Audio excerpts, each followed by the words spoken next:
Hi friends, నేను మీ Kiran. Welcome back to Kiran Rao Bigg Boss channel. Bigg Boss season 9 and week 6 ఒక weekend shooting అయితే నిన్ననే అయిపోయింది. దానికి సంబంధించిన అప్డేట్స్ అండ్ ఎలిమినేషన్ కూడా ఇంట్రెస్ట్గా ఉండబోతుంది. చూసే ముందైతే బిగ్ బాస్ ఫ్యాన్స్ అంతా వీడియోని గట్టిగా లైక్ చేసి మీ ఫేవరెట్ ఎవరో కామెంట్ చేయండి అండ్ సబ్స్క్రైబ్ చేసుకోండి. ఎలాంటి సుత్తి లేకుండా ఎర్లీగా మీకు అప్డేట్స్ రావాలంటే.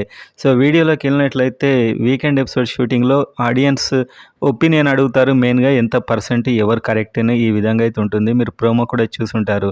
సో ఒక పెద్ద ఇష్యూ అయితే రమ్య మాధురి మాట్లాడుకున్న కళ్యాణ్ అమ్మాయిల పిచ్చి అనే దీని మీద అయితే జరుగుతుంది. అండ్ మాధురి గారికి తన పవర్ డిజర్వ్ కాదని అయితే దాన్ని తీసేశారు. ఎలిమినేషన్ నుంచి ఒకరిని సేవ్ చేసే పవర్, ఆ విధంగా కెప్టెన్సీ పవర్ నిఖిల్ నుంచి, ఈ విధంగా అయితే ప్రతి ఒక్కరి గురించి ఆడియన్స్ని అయితే అడుగుతారు.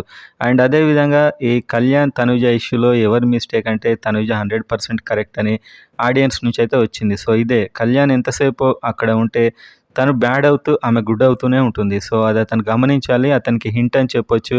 అదేవిధంగా డిమాన్ పవన్కి అండ్ రీతు కూడా క్లోజ్ ఉండొద్దు అని చెప్పి ఒక హింట్లా వచ్చినట్టయితే తెలుస్తుంది. అండ్ ఈ విధంగా ప్రతి ఒక్కరికైతే ఆడియన్స్ ఒపీనియన్తో హింట్స్ ఇచ్చారన్నమాట. అండ్ ఎలిమినేషన్ చూసినట్లయితే ఈ బంధాలు అనుబంధాలు అన్నిటికి కారణమైన భరణ్ అయితే లాస్ట్కు డేంజర్ జోన్లో పడ్డాడు.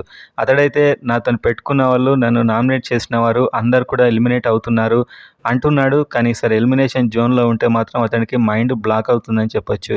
సో అదేవిధంగా ఇమాన్యుల్ దగ్గర ఒక పవర్ అస్త్ర ఉంది. ఒకవేళ అది వాడకుంటే భరణి ఎలిమినేట్ అయ్యే అవకాశాలు కూడా ఉన్నట్టు తెలుస్తుంది. భరణి అండ్ రాము ఇద్దరు ఏవీలు అయితే రెడీ అయ్యాయి అని తెలుస్తుంది. సో ఇద్దరిట్లో ఎవరో ఒకరు ఎలిమినేట్ కావచ్చు మేబీ. సో పవర్ అస్త్ర కూడా ఉంది కాబట్టి దాని మీద ఎలిమినేషన్ డిపెండ్ అయి ఉంటుంది. సో ఒకవేళ భరణి అయినట్లయితే హౌస్లో చాలా వరకు అయితే ఒక మొత్తం చేంజ్ అయితే వస్తుందని చెప్పొచ్చు. సో ఎవరు ఎలిమినేట్ కావాలనుకుంటున్నారు మీరు అనేది అయితే కామెంట్ చేయండి.